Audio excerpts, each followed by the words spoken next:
Šestnajsta konferenca Združenja Sigre-Siret je druženje elektroenergetikov, ki vsakič, ko se dobimo, vsaki 2 leti, obravnavamo teme pomembne za elektroenergetiko v celoti.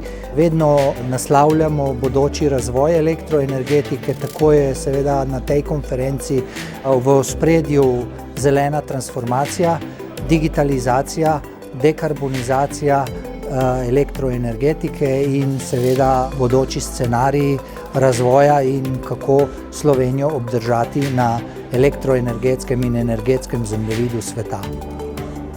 Torej, če govorimo o tem dvojnem prehodu, zelenem digitalnem prehodu, je seveda področje elektroenergetike eno ključnih infrastrukturnih področij, brez tega seveda ne bo šlo, oziroma tukaj bo vse se zgodilo ali bo pa padlo.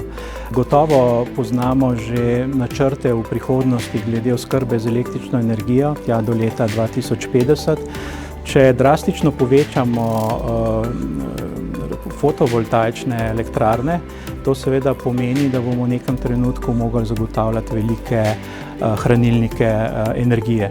In seveda vsi vemo, da samimi baterijami so te hranilniki lahko zadovoljujejo potrebe nekaj dni, nikakor pa ne morejo baterije pokriti potreb sezonskega hranjenja energije.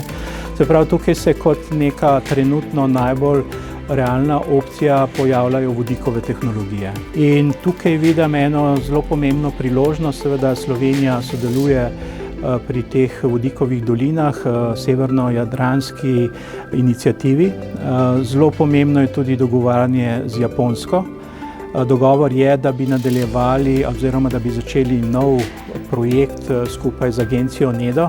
Kot vemo, smo lani novembra uspešno zaključili 5-letni projekt na področju pametnih omrežij. Tukaj se zdaj obeta relativno velik demonstracijski projekt na področju vodikovih tehnologij. Slovenija kot članica Evropske unije bo morala iti po smeri zelenega prehoda. Čaka nas ogromno dela, zaostajamo. Res je, da smo po nizkoogljični proizvodnji v samem vrhu Evropske unije, smo pa predzadnji, kar se tiče obnovljivih virov. Čaka nas prenova elektroenergetskih omrežij, seveda v prihodnjem obdobju pa tudi malo višje cene. Kako bomo uspešni, je odvisno od nas Slovencev, ker trenutno stanje ni ravno obetavno, ker smo praviloma proti vsem novim tehnologijam. Ja, torej gre za strateško dobrino, dostop do nje je, bi rekel, pravica vsakogar.